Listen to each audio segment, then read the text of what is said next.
Come let's make some dinner. ఒక pan తీసుకోవాలి. దాంట్లో ఆయిల్ స్ప్రే అయినా చేయొచ్చు, లేదంటే ఒక 2 టేబుల్ స్పూన్స్ ఆఫ్ ఆయిల్ అనేది తీసుకోవచ్చు. ఆయిల్ కొంచెం హీట్ అయ్యాక దాంట్లో మనం మ్యారినేట్ చేసుకున్న చికెన్ని యాడ్ చేసుకోవాలి. మ్యారినేషన్ కోసం కర్డ్, ఉప్పు, కారం, పసుపు, ginger garlic paste, garam masala, కొద్దిగా ఆయిల్ వేసి మిక్స్ చేసుకొని ఒక 15 మినిట్స్ పక్కన పెట్టుకొని మనం ఫ్రై చేసుకోవచ్చు. వెజిటేరియన్స్ వాళ్ళైతే చికెన్ ప్లేస్లో పన్నీర్ని రీప్లేస్ చేసుకోవచ్చు. ఒక సైడ్ ఒక బౌల్లో మనం 2 గ్లాసెస్ ఆఫ్ వాటర్ వేసుకొని కొద్దిగా సాల్ట్ వేసుకొని వాటర్ బాయిల్ అవ్వనియాలి. ఈ dish totally inspired from Rayalaseema. వాళ్ళు రాగి సంకటి ఇంకా చికెన్ తింటారు. రాగి సంకటి నేను ఎప్పుడు టేస్ట్ చేయలేదు, ఇంకా నాకు చేసుకోవడం రాదు కాబట్టి నేను అది రాగి జావతో రీప్లేస్ చేస్తున్నాను.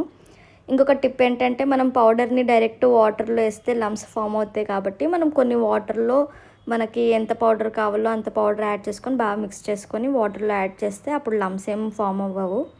మనకి చాలా మంచిగా వస్తుంది జావా అనేది. 10 మినిట్స్లో నా చికెన్ బాగా కుక్ అయిపోయింది.